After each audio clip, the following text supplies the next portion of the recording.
ना ही डरता हूँ और ना ही डरा हूँ, बल्कि 80 साल की उम्र में भी डट कर लड़ा हूँ और शहीद हुआ हूँ। मैं हूँ एक शहादत और तुम्हारी गैरत की ललकार। انجام میدیم آنچه باید گفت هم گفتیم و خواهیم گفت. من جان ناقابلی دارم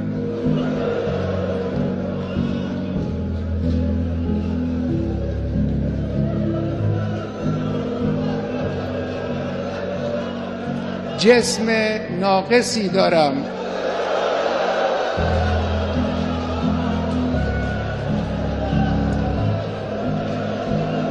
اندک آبرویی هم دارم که این را هم خود شما به ما دادید.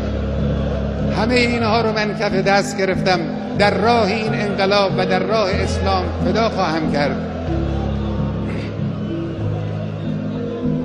اینها هم نثار شما باشه. سید ما، مولای ما، دعا کن برای ما. صاحب ما تویی، صاحب این کشور تویی، صاحب این انقلاب تویی. پشتیبان ما شما هستید.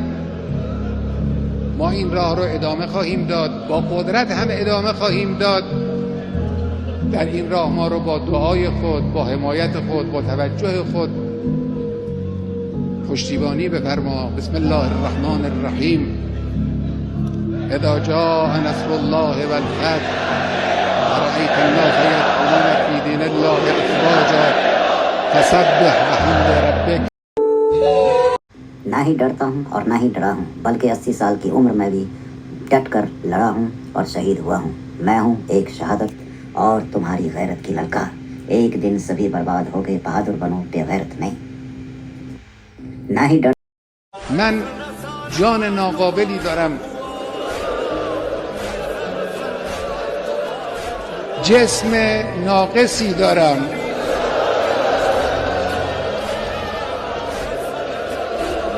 اندک آبرویی هم دارم که این را هم خود شما به ما دادید.